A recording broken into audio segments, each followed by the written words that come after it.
Chase, and I just graduated from Willamette University in St. Louis. My conducting experience kind of haphazardly started in high school. I was in a men's a cappella group, and then at Willamette, as part of the music ed coursework, I did a full semester of learning music, getting in front of the choir, teaching the notes, teaching the rhythms. But this is certainly the largest choir I've ever had the opportunity to conduct with an orchestra. So during the rehearsal process, I actually found it pretty comfortable to be up on the podium. I didn't really get nervous until the concert. In general, the way that I see conducting is that it's like dance in the way that the movement is a metaphor for the sound. A legato pattern looks different than something sharper like staccato or marcato. And I think if you think about it that way, you're heading towards a world of art rather than a world of entertainment.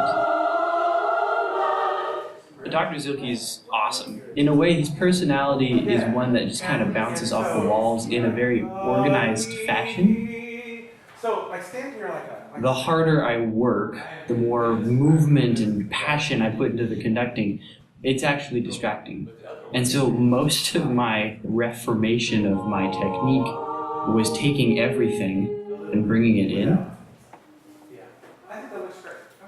At the moment, clarity is more important. Maybe sacrificing some of those grander, more thoughtful musical gestures just to be clear. Then you're able to actually teach some of that music.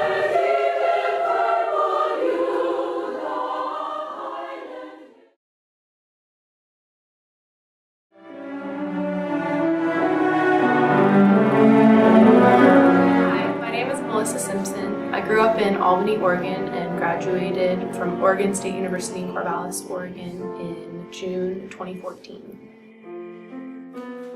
I think the concert went very well. I was very happy with the end result. Holding a baton wasn't completely foreign to me as it was to some of the other students, but it had been a few years and I was really nervous, and they were very, very, very nice and they played really well.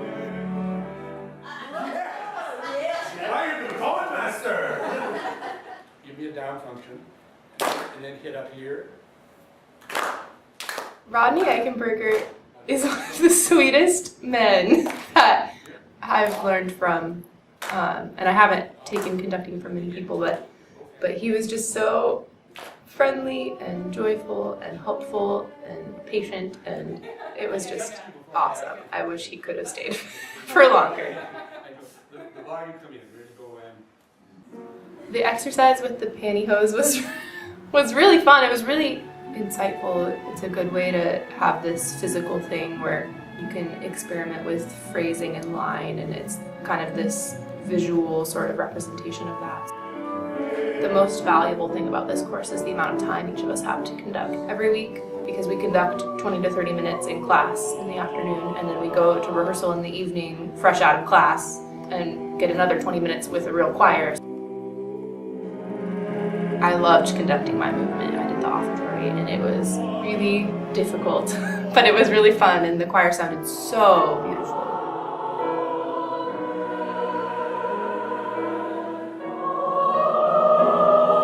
So if I were to convince an aspiring conductor to take this course, which I would definitely say you should do this. I would tell them they should take it because you have the opportunity to learn from great teachers and make new friendships with the fellow conductors.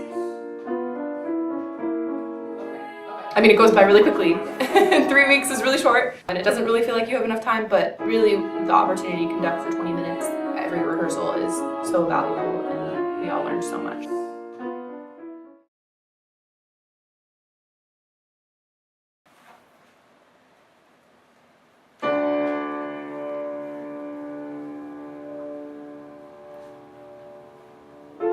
Hi, my name is Cole Haole Valenzuela.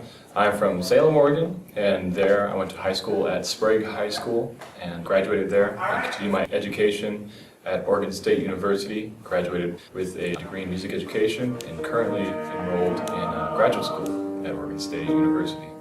Z is one of the most charismatic and influential teachers slash professors slash administrators that I've ever had the pleasure to be around. So I got to work with Rodney before in high school in a choir setting though. I was part of All City in Salem. That's when a whole bunch of different high schools pick a select few and we just make a choir together. So I got to work with Rodney a little bit. When I found out that Rodney was going to come, I was really interested because like back in high school I can't really remember except for those two things, his hands and his smile. And you know what? When he came, those were two of the biggest prominent things. So that's the reason why I really remembered him. With the pantyhose, it's a whole different experience because you get to feel that. Like making a phrase with your hand, you know what I mean? Just nice and slow. You always think about it. You always go, oh, I know how to do that. It was really uncomfortable at first, to be completely honest. It was really hard, and I was really frustrated because I wanted to do so many more things. I felt like I was just kind of restricted. You hold it about right here. It was at one time Z said, just conduct as if you're conducting a choir still. It was difficult, but it became fun, and that's where I was like, okay, I can do this. It's fun now, you know what I mean? When it came to the actual concert, it was like a huge blur, honestly. I was incredibly nervous, but I know that I had a lot of fun, and I know either I was smiling on the outside or I was definitely smiling on the inside throughout the whole entire thing.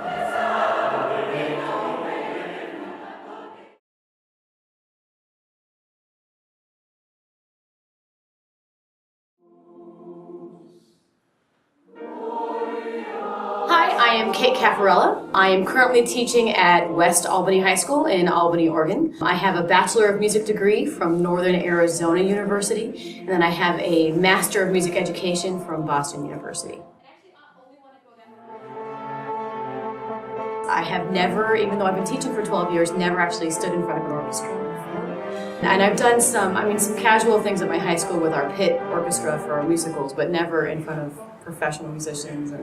And so I was really nervous going into it, and I found that when I actually got up to perform, I was very relaxed and really actually enjoyed being able to take that musicality up to another level.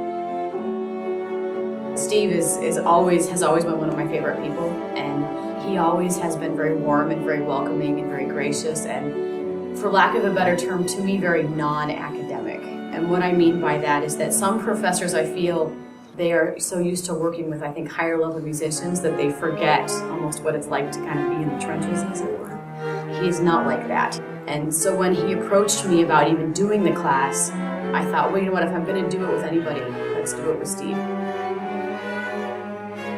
What really hit home for me was that by me doing less, they will do more. And so ultimately, they're going to be better musicians because by me doing less, I'm helping them to do it by themselves.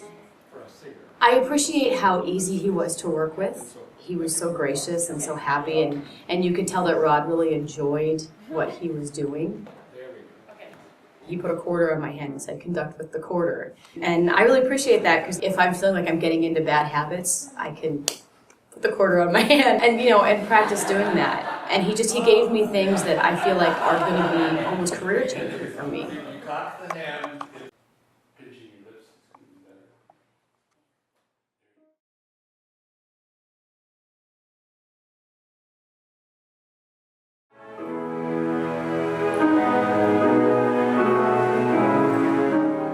Hi, my name is Annie Kubicek, and I just graduated from Chapman University in Southern California. I really enjoyed working with Dr. Zilke. I really appreciated his enthusiasm for the music and enthusiasm in helping us grow as conductors and as musicians and as people. I also felt really grateful to be able to work with Dr. Eichenberger for those 3 days that we had him.